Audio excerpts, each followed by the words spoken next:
Alam kong binago ka na ng problema sa buhay. Dumating na ba sa buhay mo ang eksena na nakita ka ng mga kakilala mo at sinabi niyang, "Uy, ang laki ng ipinagbago mo ah. Parang bagong tao ka na. Parang hindi na kita makilala."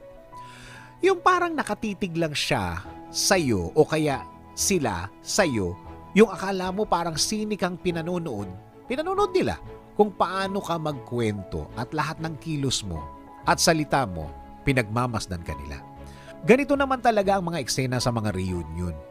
O kaya yung mga dating kakilala mo na nagdesisyon kayong lumabas at magkita-kita. Kahit naman ang mga nakasama mo o kakilala mo tapos may bago kang nakita sa kanya, mababanggit mo yung ang mga linyang ganyan. Oo naman, lahat naman ay nagbabago. Binabago tayo ng buhay. Binabago tayo ng mga pangyayari na pinagdadaanan